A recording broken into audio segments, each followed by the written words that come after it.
নমস্কার, আশা করি আপনারা সবাই খুব ভালো আছেন। আজ আমি আপনাদের সাথে শেয়ার করব পাটিসাপটা পিঠার রেসিপি।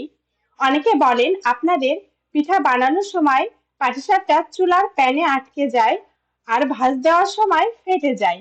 আজ আমি আপনাদেরকে দেখাবো কিভাবে বানালে এইসব সমস্যাগুলো আর হবে না। প্রথমে আমি একটি মিক্সিং বলে 1 কাপ পরিমাণে শুকনা চালের গুঁড়া নিয়েছি। আপনারা চাইলে এখানে ভেজা চালের গুঁড়াটাও ব্যবহার করতে পারেন। আর নিয়েছি হাফ কাপ পরিমাণে ময়দা, আর নিয়েছি হাফ চামচ পরিমাণে লবণ,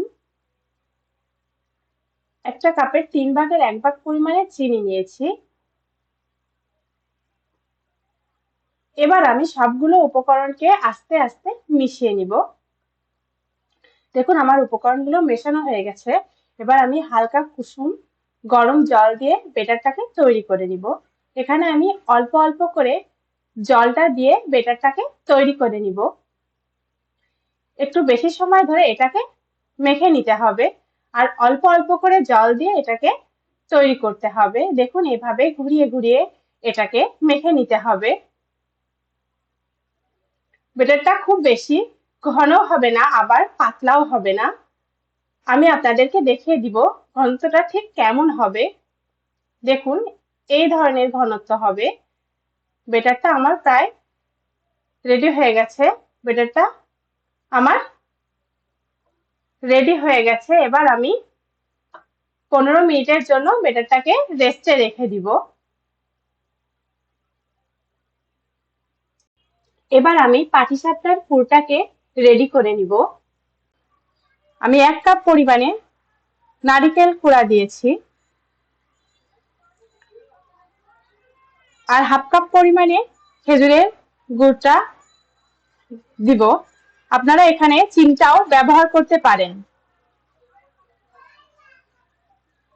আর আমি দেব সামান্য পরিমাণে গরুর দুধ। আপনারা চাইলে এখানে গুঁড়ো দুধটাও ব্যবহার করতে পারেন। গরুর দুধটা দিলে পুরটা খেতে অনেক বেশি টেস্টি হয়। এবার আমি সবগুলো উপকরণকে একত্রে মিশিয়ে নিব। আমি চুলার আঁচটাকে মিডিয়াম ফ্লেমে রাখবো আর এভাবে আমি কন্টিনিউয়াসলি নাড়তেই থাকবো, তাহলে নারকেলটা নিচে থেকে লেগে যাবে না। দেখুন আমার পুরটা প্রায় রেডি হয়ে গেছে।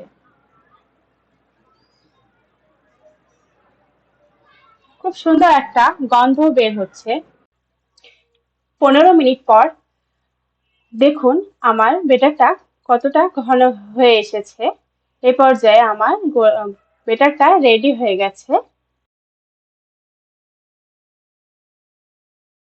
এবার আমি চুলায় একটা প্যান বসিয়েছি এবং প্যানটা গরম হয়ে আসার পর আমি অল্প পরিমাণে রান্নার তেল দিয়ে এটাকে ব্রাশ করে নিচ্ছি।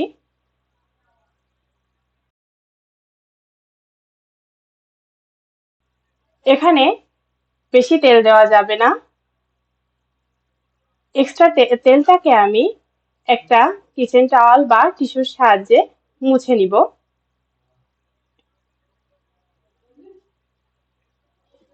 এবার আমি রেডি করে রাখা ব্যাটারটা প্যানের ভিতরে ছেড়ে দিব। দেখুন এবার কড়াইটাকে আমি হাত দিয়ে একটু ঘুরিয়ে দিব, এতে করে ব্যাটারটা গোল হয়ে যাবে। তারপর আমি 30 সেকেন্ডের জন্য এটাকে ঢেকে দিব। এর ফলে পিঠাটা আর নিচের দিক থেকে লেগে যাবে না, গোলাটা আর নিচের দিক থেকে লেগে যাবে না। দেখুন 30 সেকেন্ড পরে আমি আমার রেডি করে রাখা পুরটাকে এক সাইড থেকে অল্প অল্প করে দিয়ে দিব। পুরটা আমার দেওয়া হয়ে গেছে। এবার আমি এটাকে অল্প অল্প করে ভাঁজ দিয়ে দিচ্ছি। যে পাশে আমি পুরটা দিব সেই পাশ থেকে আমি ভাঁজটা দিয়ে দিব। দেখুন আমার পিঠাটা কত সুন্দর রেডি হয়ে গেছে, লেগেও যায়নি আবার ভাঁজ দেওয়ার সময় ফেটেও যায়নি। দর্শক, আপনাদের যদি আমার এই রেসিপিটি ভালো লেগে থাকে তাহলে অবশ্যই আমাকে কমেন্ট করে জানাবেন। আর যারা এখনো সাবস্ক্রাইব করেননি তারা অবশ্যই আমার চ্যানেলটাকে সাবস্ক্রাইব করবেন। এভাবে আমি সবগুলো পিঠা আস্তে আস্তে বানিয়ে নিব। পিঠাটা এপাশ ওপাশ করে একটু ছেঁকে নিতে হবে। দেখুন আমার পিঠাটা একদম রেডি হয়ে গেছে।